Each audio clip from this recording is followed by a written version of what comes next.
بچھو بچے پیدا کرنے کے بعد ان کو اپنی کمر پر بٹھا دیتا ہے اور یہ بچے اپنی ہی ماں کی کمر کا گوشت نوچ نوچ کر کھاتے رہتے ہیں۔ ماں طاقت رکھنے کے باوجود کچھ نہیں کہتی، شکوہ نہیں کرتی، چپ چاپ تکلیف سہتی رہتی ہے اور یہ بچے اس کا گوشت کھاتے رہتے ہیں۔ ماں چلنے کے قابل نہیں رہتی لیکن بچے خود چلنے کے قابل ہو جاتے ہیں۔ تب تک ان کی ماں بھی مر جاتی ہے اور یہ بچے اپنی زندگی میں مگن ہو جاتے ہیں۔ آج ہم میں سے بہت سے لوگ بالکل بچھو کی طرح بن چکے ہیں۔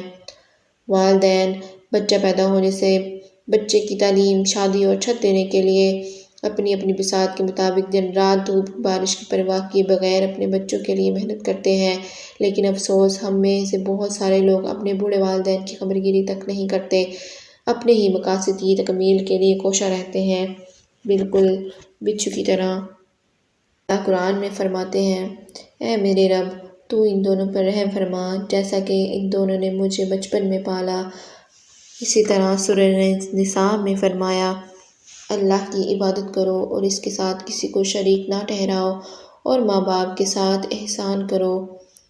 اور فرمایا تو انہیں یعنی والدین کو اف تک نہ کہو اور نہ انہیں جھڑکو بلکہ ان سے عزت کے ساتھ بات کیا کرو۔ رسول اللہ صلی اللہ علیہ وآلہ وسلم نے فرمایا، اللہ کی خوشی باپ کی خوشی میں ہے اور اللہ کی ناراضگی والد کی ناراضگی میں ہے۔ اور فرمایا سب سے افضل عمل وقت پر نماز پڑھنا اور والدین سے حسن سلوک کرنا ہے۔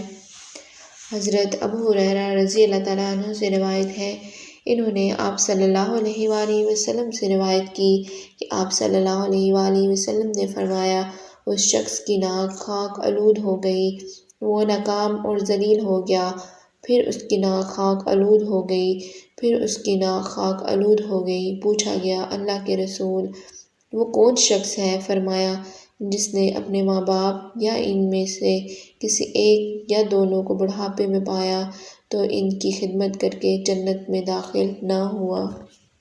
حضرت ابو ہریرہ رضی اللہ تعالیٰ عنہ سے روایت ہے، کہا ایک شخص نے پوچھا، اللہ کے رسول لوگوں میں سے میری طرف سے حسن معاشرت کا سب سے زیادہ حقدار کون ہے؟ آپ صلی اللہ علیہ وآلہ وسلم نے فرمایا، تمہاری ماں، پھر تمہاری ماں، پھر تمہاری ماں، پھر تمہارا باپ، پھر جو تمہارا زیادہ قریبی رشتہ دار ہو، پھر جو اس کے بعد تمہارا قریبی ہو، اسی ترتیب سے آگے حقدار بنیں گے۔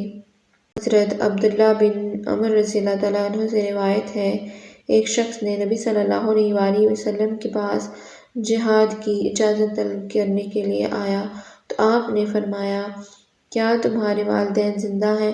اس نے کہا، جی ہاں۔